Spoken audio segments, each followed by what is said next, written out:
biggest news story to hit the Western world since COVID-19 is the recent murder of George Floyd at the hands of Minneapolis police officers.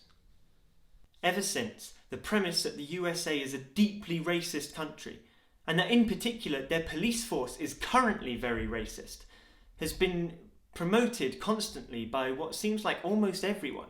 Many different films made by completely different sets of directors, writers and performers have posted an identical message on their Facebook pages.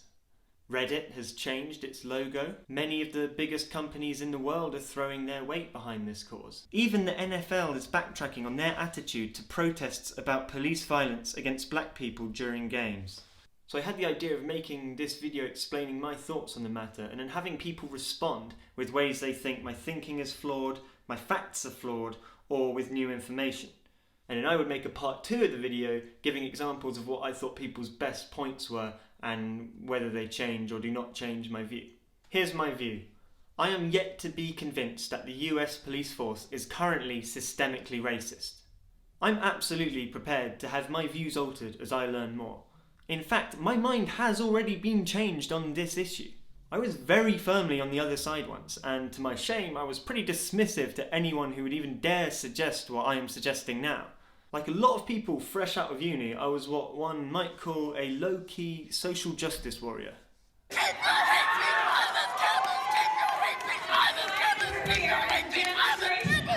One reason I want to make this video is that I have a lot of free time during lockdown. But the other reason I want to make this video is that in general, I feel the standard of conversation had about this subject and subjects like it is really, really bad. I want to be able to have conversations about these sensitive subjects in a way that's friendly and respectful, where both parties are willing to properly listen to the other and be willing to change their minds. I've just burped through that whole fucking sentence. There's nothing worse than when people treat other people badly or refuse to let them speak because they hold a different view. And not to sound too much like a Care Bear, there's nothing better than seeing two people who disagree fundamentally on everything love each other and get along. So hopefully there are people out there who will listen to this video and why I think what I think now, and will challenge me. And whether my views move to one side or the other, they'll be based on more information and thought than they were before. And hopefully it will be interesting or thought-provoking enough for people watching to make up for this incredibly long-winded and tedious intro. I fundamentally disagree with the current premise put forward by seemingly everyone in the media and everyone in the entertainment industry that the US police force is racist and just killing black people left, right and centre for no reason. At the very least, I find the claim to be unfounded. It's easy to see how this narrative comes about. Black people make up 12 to 13% of the population of the USA, but are about 25% of the people shot to death by police. White people make up about 70% of the population of America, but only make up about 50% of the people shot to death by the police. This leads people to correctly say that a black person is more likely than a white person to be shot to death by the police. However, black people make up about 45% of the homicide victims in the US, and are the perpetrators of about half of the homicides in the US. The statistics are similarly skewed for other types of crime. Obviously, this means having a much larger level of engagement and interaction with police than one that is proportional to the amount of population they make up. When you compare the percentage of people shot by police who are black to the percentage of interactions cops had which were with black people, the number is no longer disproportionate in a direction the media would have you believe. In fact, Lois James at Washington State University did a study a few years back that concluded that police were actually less likely to shoot black people than their white counterparts in identical situations. It's worth looking up if you want to read about the methodology she used or what she thought the causes of her findings were. But let's look specifically at cases where unarmed people were shot and killed by police. The following stats are all from a Washington Post collection of data called Fatal Force 2018, which in turn cites all of its sources for the data it has. In 2018, 995 people were shot to death by the police. Of them, 47 were unarmed. In that year, the police had somewhere between 30 million and 50 million interactions with the public and made 10 million arrests. This means that there was a 0.00047% chance that an arrest would end with an unarmed person being killed. Of the 47 unarmed people killed by police, 17 were black, 23 were white, 5 were Hispanic, and 2 were of unknown ethnicity. If you assume that approximately half of the arrestees were black, which would be in line with the national crime statistics, then that would mean that if you were black, unarmed, and being arrested for something, you have a 0.00034% chance of being shot to death by the police officer, a number which is actually lower than the average across all races. And to people who say that black people are being unfairly arrested by police all the time across the country, that would mean that black people would actually make up more than 50% of those being arrested. And that would mean that the chance of being shot as an unarmed black person being arrested would actually be even lower. Now, even within this number of unarmed black people being killed by police, cases vary massively in their key characteristics. They run the gauntlet from blatant murder, such as the cases of Laquan McDonald, Walter Scott, and now George Floyd, all the way to cases where the cop is completely justified, and everything in between. We often hear false narratives about those shootings of unarmed black men that were justified. One of Black Lives Matter's most prominent campaigns, if not their most prominent campaign, was around the shooting of Michael Brown, an unarmed black man who was shot and killed by a police officer. We were told that he was a gentle giant who was gunned down by a police officer because he was black, and the city of Ferguson burned in riots and rage over his killing. In reality, he had just robbed a small store, refused to cooperate with the policeman arresting him, charged the policeman, tried to wrestle his gun from him, causing the gun to go off twice before being shot. It was claimed by Black Lives Matter and the media that he was shot in the back whilst running away shouting, "Hands up, don't shoot." But forensics later found that this was not true, that all the shots that hit him in the front. Several black witnesses also held up this account of events. In this scenario, the police officer was rightly found to be justified in his actions.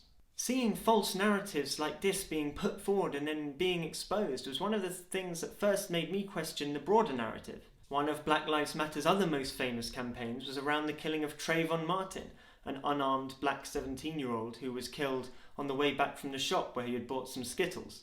Side note, the man who shot Trayvon Martin was actually not a police officer. He was a man called George Zimmerman. And at the moment that he shot Martin, Martin was sitting on his chest, punching him repeatedly in the face and smashing his head on the ground, breaking his nose and badly cutting the back of his head. Zimmerman called for help, to no avail, before pulling out his gun and shooting Martin. Zimmerman also called the police before approaching Martin. NBC had to publicly apologise for editing Zimmerman's 911 call to make it sound like he said Martin's race before being asked, when actually he had only given that detail when he was asked for it by an officer. Now, there's no way we can know what happened between Zimmerman going to confront Martin and Martin sitting on his chest, pummeling him. It is possible that Zimmerman just racially profiled Martin and then went and initiated a fight with him, which he then lost. But it is also possible that Zimmerman did not take race into account at all and was merely concerned about a hooded stranger wandering through his gated residential community in the middle of the night, which had recently suffered a spate of break-ins. But are we really going to say that the most likely thing that happened here was that George Zimmerman called the police to the location where he was about to go and murder a black kid for no reason? That's literally insane. But it was the basic version of events put forward by Black Lives Matter and most of my Facebook friends, and it was what I had believed had happened for a couple of years. When you start to take these cases away from cases of unarmed black men being shot by the cops, the number gets even more tiny. How do we know that George Floyd's murder was racially motivated? We pretty much know that it was a brutal murder and that the cop should go to prison for it. But I'm seriously asking, what evidence can someone give me that it was racially motivated? Until we receive more information, we have to say that maybe it was, but maybe it wasn't. It simply is not true to say that these things don't happen to other races also. Unless you claim, without evidence, that every single killing of an unarmed black person by a US police officer was and is racially motivated, then the 0.00034% figure now includes people who were justifiably killed by the police, and people who were murdered by the police, but not because of their race. There are plenty of cases of inexcusable murders by the police. There are plenty cases of incompetence. And there are plenty of cases of someone making one bad decision in their whole career in one extremely high pressure and terrifying and quick situation. Surely there are also racially motivated murders, but they don't show up enough in the statistics to suggest a strong pattern or narrative of this, or enough to show that the US police force specifically and currently has a systemic racism problem. People calling for us to choose where we shop based on the skin colour of the business owners. I've seen people on my Facebook celebrating police being defunded and even calling for money to be taken from police officers' pension funds to be given to minority communities. People looting, stealing from and destroying privately owned businesses, large and small, many of which are owned by black people. You said Black Lives Matter. Why don't you choke me? I'm black. Tell him, sister. Look what you did to my store. This is the neighborhood. We're trying to build it up, and you tearing it down. And plenty of people, such as this lady, defending these actions. This is one of the top comments on the video you just saw. It's worth noting that in this instance, Black Lives Matter seem to be vocally against any kind of violent and destructive protest. These are extraordinary responses to extraordinary claims. And to paraphrase the great Christopher Hitchens, extraordinary claims require extraordinary evidence. So that's basically the meat of my case. Now, on the off chance that someone actually watches this video and responds to the things I've said, I kind of expect that there's a high chance I'll be told that I don't get to have an opinion on this because I'm white.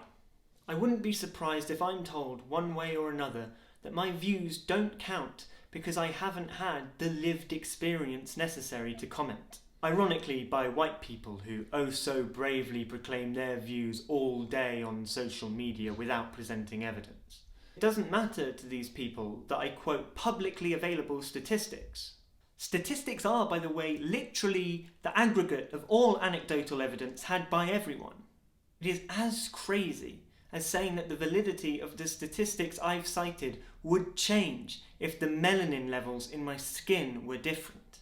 People who buy into identity politics now seem to value the group identity of the arguer over the content of their argument. I expect I will be told to listen to people of colour, as if people of colour all hold exactly the same beliefs as each other. How can you imply that and then call other people racist? When people say, listen to people of colour, they don't mean Thomas Sowell, Larry Elder, Candace Owens, Lil Wayne, Morgan Freeman, Kanye West, Brandon Tatum, Coleman Hughes, Antonia Okafor. No, not those people of colour. The ones on my side. Out of interest, what happens when one of my ultra into identity politics white Facebook friends who posts incredibly sensationalist, preachy outrage 15 times a day, year round, meets a black conservative? By their own logic, the only one of the two of them with any credibility to have an opinion is the person of colour. So does the world begin to instantaneously mutate and change to fit the worldview of the conservative as they speak it? As if their words are some kind of divinely powerful incantation or spell?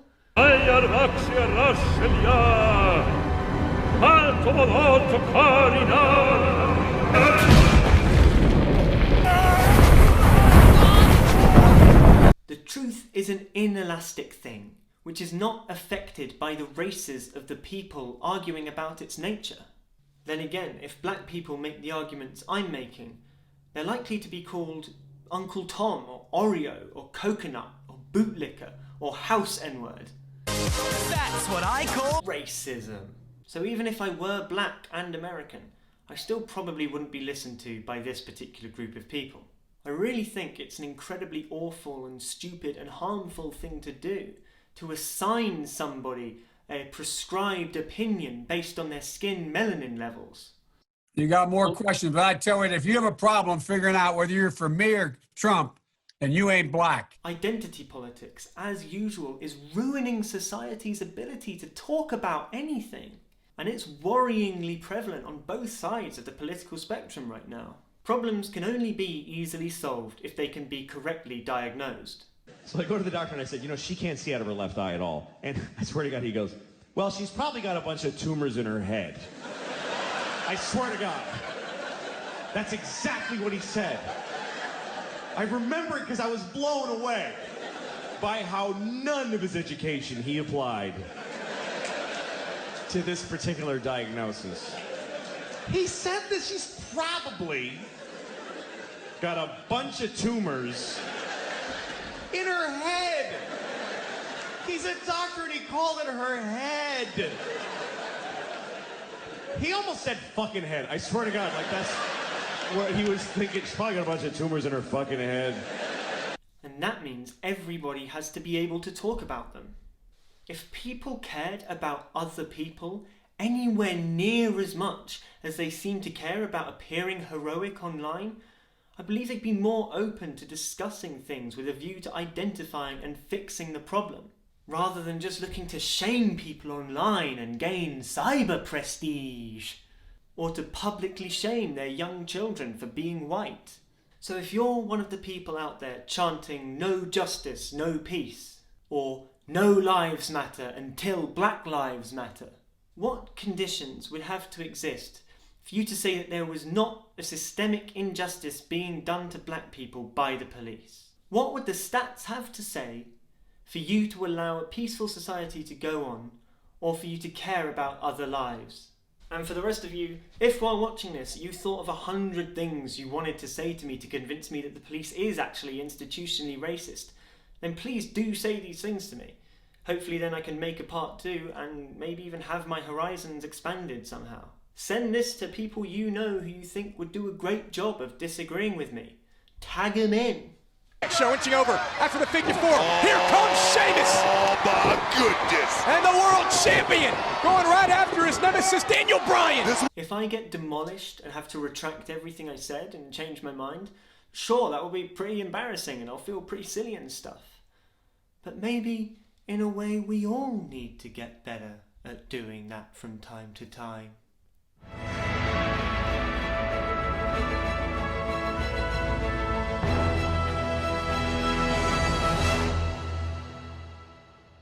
Us being able to change our minds is what makes seeking the truth possible.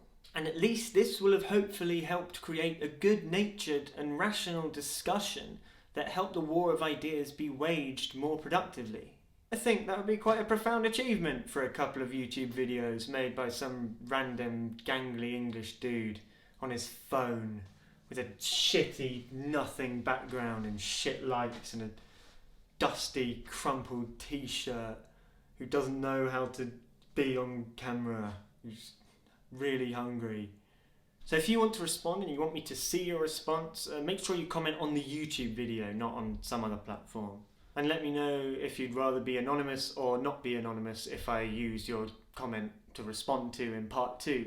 If you don't say anything, I'll just leave you anonymous because the internet's full of crazy. Also, like the comments other people leave that you think are best so I know which ones have the most mass agreement behind them and will be more likely to choose those ones to respond to. Anyway, much love to you all and click subscribe if you want to see part 2.